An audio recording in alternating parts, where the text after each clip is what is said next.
ناڕەزایەتی و خۆپیشاندانەکانی جەماوەر لە کفری ئەمڕۆ پێی نایە 17مین ڕۆژی وتنینا بەڕووی دەسەڵاتدا.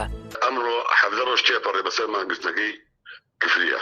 داواکاریان زۆرە، بەڵام داواکاریەکانیان داواکاری جەزری نییە، شتی زۆر بچووک داواکەن. مەسەڵەن بۆ من داوای ئەسعاف بکەن، داوای دکتۆری مقیمەکەن، داوای چاکردنی خەستەخانەکەن، ئەم هەشتانە.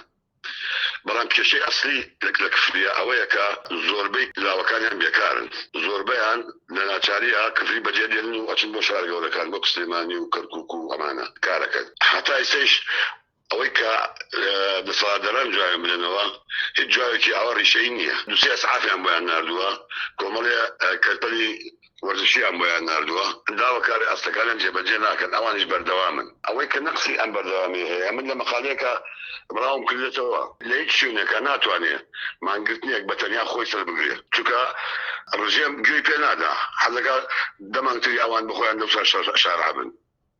بەڵام کە ئەسڵ ئەوەیە کە چۆن ئەتوانیە ئەم مانگرتنانە پەیوەست بێ بە گشت مانگرتەکانەوە، یعنی چۆن ئەتوانیە ئەم مانگرتنانە لە شار و شارچەکانی کوردستانە لە درێژەی هەبووە لە ماوەی 30 ساڵە، بەڵام هیچ یەکێک لەمانە نەیتوانیوە ئەنجامێکی دروست بەدەستەوە بدات، لەبەر ئەوەی ڕژێم گوێ پێ نەداوە ئەوانش هەتوانێنە چەندێک ماوەیەکی کەم بەرگە بگرن و دواتر کپەوە بوونە.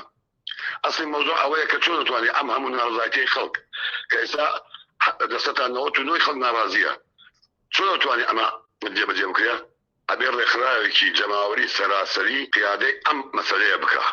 ئەمە نەبێت هیچ مانگرتنێک ناگاتە ئەنجامی خۆی.